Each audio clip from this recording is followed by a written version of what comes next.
right, I'm going. Welcome back to Talent Talk with your host, Sadie and Keegan Gwynn. Today we're featuring a very special guest and well-known Tyrone alumni, Tom Templeton. So, Tom, how are you doing today? Doing great. I'm just happy to be here and honored that you would ask me to be in your podcast. Yeah, well, it's great to have you on this podcast. Yep. So let's start with Tyrone football, obviously, being here for your high school campaign. How was the team when you played? Like, were you part of any district championships or, like, state runs? We didn't do that back then. It was Oh, all really? done.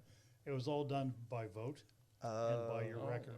Wow. Okay. We, for example, my senior year, I think it was, Lock Haven had a chance to win the conference.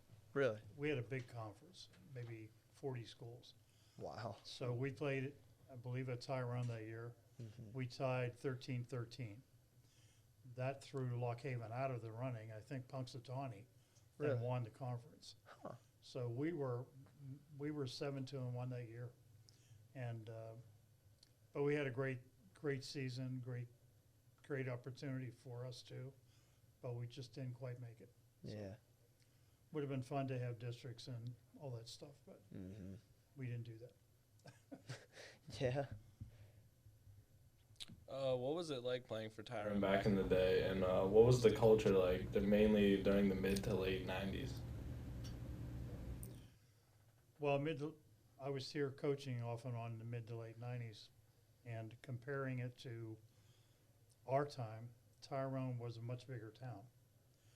The high school graduated 260. Today you graduate 130.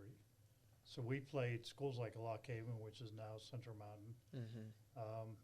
Hollingsburg, which is bigger than it is today, in Clearfield, and State College. And we held our own. So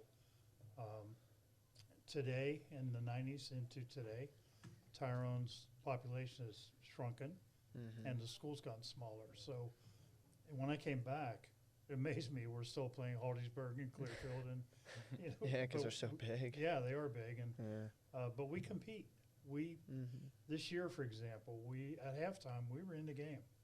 Yeah. The second half, their size and speed overcame us. We had several guys got hurt, but it was a great game, and we held our own.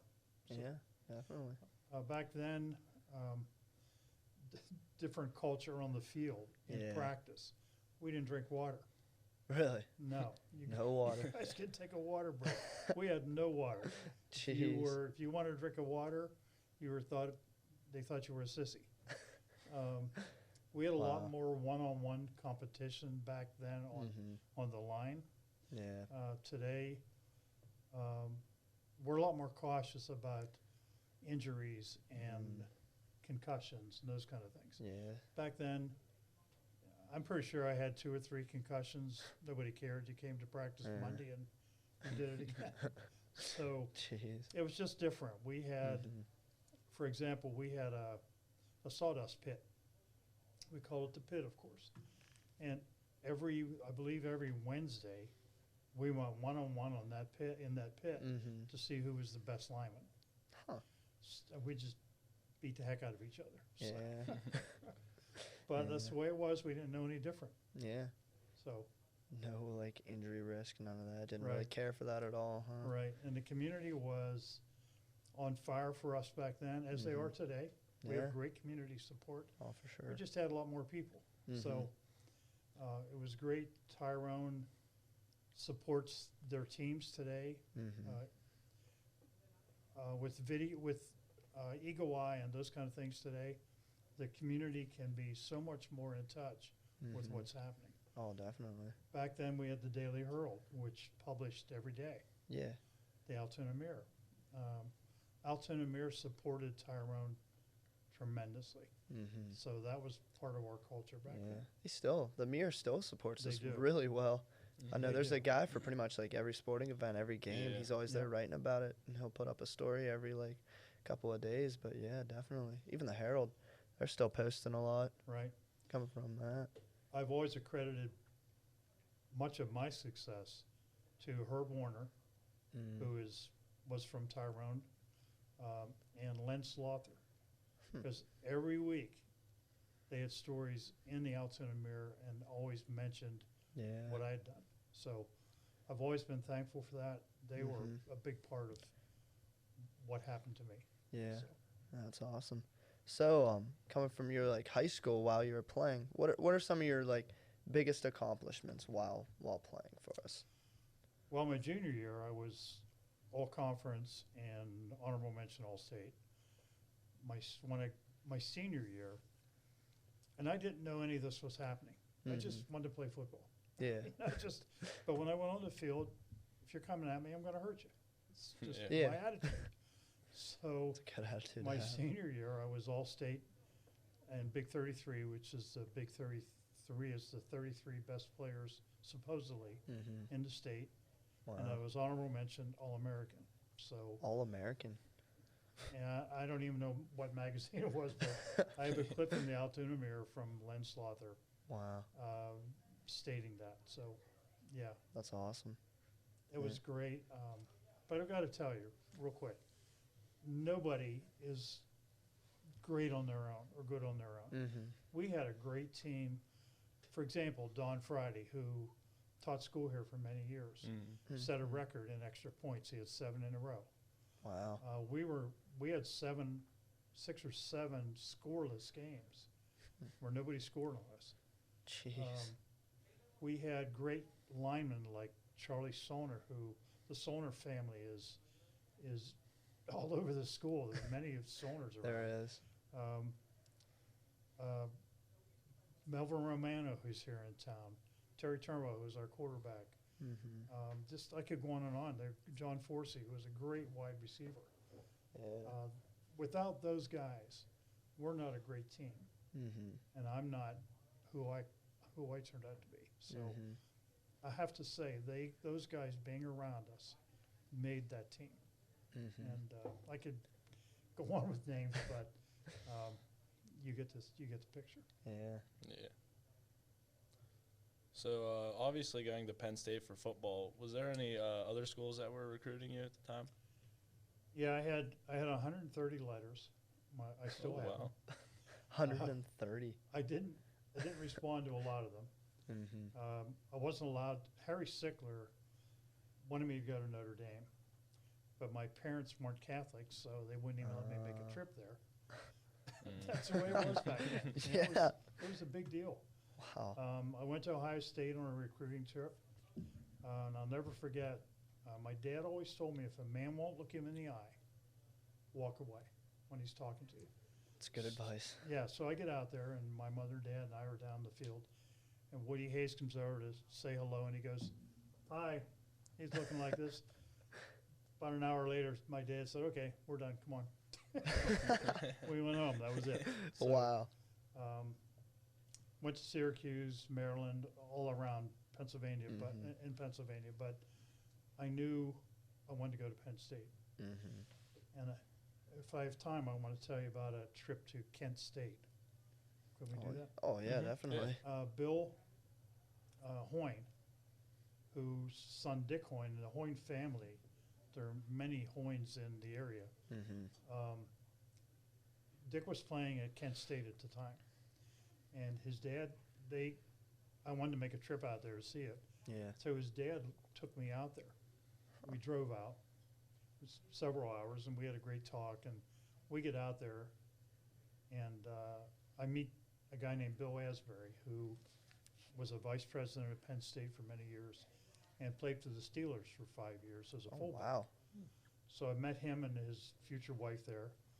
Was at a party I shouldn't have been at, but It happens. it's kind of the way it was. Yeah. And Dick Hoyne was there, and we get out there, and his dad has a heart attack.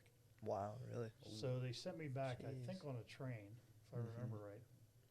And Mr. Hoyne died several months later, or maybe a couple years later. But the connection, football and other sports give you such a lifetime connection. And you'll see this as you get older. I hadn't seen Dick Hoyne in years. Now I see him at wrestling matches and basketball games. And so the old timers, as you guys probably call us, we're still here. We're still supporting you. Definitely. But I wanted to tell you that story because Mr. Hoyne was gracious, and when he died at 60 years old. So Wow. So, bringing it back to high school, what was the difference between playing football in high school now and then back then? Obviously, you were saying like even at the practices, like there was like no cares for injuries, anything like that. Was there like any like precautions they had to take? well, we had a Oh. trainer. Yeah, yeah, I guess when it got to be 90 degrees, we'd cut back a little bit. yeah. But Mr. Schoenwolf was our head coach, Mm-hmm. and his daughter, Mrs. Chamberlain, teaches here Oh, really? today. Oh, Right, my. she's in the middle school. Yeah, Mhm. So pretty sure I had her.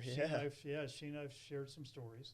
Huh. And Mr. Schoenwolf was a tough guy, Mm-hmm. but he had a winning record. When he left Tyrone, he was a winner. Yeah. So playing football back then was unique for us because we were coming out of a time when Tyrone had been to state championship Mm-hmm. in the 40s. Yeah. And a lot of our our fathers were on that team. Mm-hmm. So now we're coming along and we're trying to do something similar. Yeah. But I don't know when it happened, but they stopped having playoffs. Huh. So we didn't have that opportunity. Really? Right. So Mr. Schoenwolf was a tough son of a gun. We're playing Lewistown. They had beaten us my sophomore year Mm-hmm. pretty badly, like 60-0. Jeez. So we get down my junior year, and we're beating them pretty bad at halftime, like 36-0. Mr. Schoenwolf comes in the room. He goes, "Do you know why we're not beating them 65-0? Because of you and you." And I'm laying on the floor in front of him. He kicks me and said, "And you." So we beat him, I think, 70-0. So I'm sure that felt pretty good then. well, we felt, at the end, you come off the field, you think, "Geez, that was bad." It was terrible. My. But that's kind of the guy he was. Yeah. And then he walked out of the office, and that was it. Wow. It's pretty crazy. What do you think your favorite story from your high school career would be?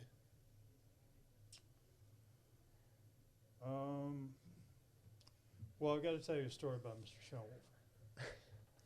Two things. He was tough in the class, too, in the classroom. Mhm. Nobody laughed. You didn't fool around. You did your work. He taught social Mhm. studies and civics back then. So we're sitting in class one day, and he'd like to put his feet up on his desk and put his head back. So we're sitting there, and he's talking to us. All of a sudden, all we saw was his feet.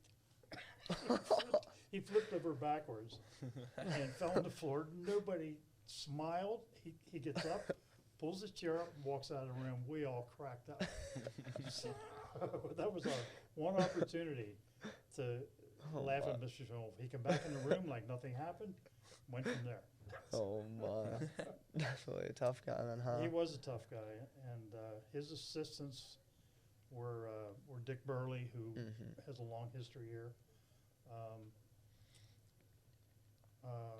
The guy they called the Catawba Qua, he was actually from Bellwood. I can't remember his name now. And several other guys. So we had 70 players. 70. Oh, wow. Where today you Jeez. have 35. We had Yeah. a separate JV team because we had enough players to play varsity. So sometimes we'd flip back and forth, Mhm. but there's a picture of me when I became captain, and then the two JV captains were under that picture. So you don't have that anymore. You Yeah. don't have that size, Wow. but that's kind of the way it was. Yeah, definitely. And, Times change. Yeah, for sure. Yeah, so bringing it, because you're now a coach for Tyrone, what are your goals for like coaching this team? Like, what are you trying to bring to this program? Well, I had this happened a couple of years ago when my grandson Alex Weaver was a senior, and we went to a banquet, and Coach Mhm. Franco was there with Harry Sickler, Yeah. and they were presenting Harry's new trophy as the most valuable player. Mm-hmm. And John and or Coach Franco and I started talking, and I said, "Do you ever have volunteer coaches?" And he looked at me and said, "Yeah, would you like to do that?" I said, "I'd love to. It'd be great." because I have another grandson coming up. Andrew. Yeah, Andrew. So one thing led to another, and I think what I try to bring is a sense of the past, Yeah. a sense of toughness, Yeah. a sense of fairness, Mm-hmm. and I just try to to know the guys. You know, as a head Mhm. coach, you know the guys, but you can't be friendly, sort of. you Yeah. know. Mm-hmm. I can be. Mm-hmm. So I don't want to say good cop, bad cop, but so you know the other coaches, Coach McNeilis, for example, he Mhm. was on I think he was on the '99 championship team. Yeah. Him and his brother, Mm-hmm. and Coach Smith, who is from Bellwood, and Coach Gressler, Yeah. and now some of the other Coach Franco's son Johnny. Yeah. That there's so much. We didn't lift weights back then. There was no weightlifting. Mm. Johnny Franco brings an incredible weightlifting program Yeah. to this team, Wow. and we're going to be so much stronger. We have so much better upper body strength. Mm-hmm. That's been exciting to me Yeah. because we didn't have that. And we tried to develop it in the 80s and 90s, but Just didn't work. it never really took off. Yeah. Wow. Well, it was great having you on the podcast for Thank you. sure. Yeah, Yeah. Thanks for coming on, Coach. Sure, we'll be here for a part 2 to talk about the old Penn State career. So Okay, that'd I be guess fine. that's something to look forward to. So So, Joe Paterno stories. oh yeah, definitely. Well, thank you. Thank Have a you. great day. It's a pleasure. Was this live?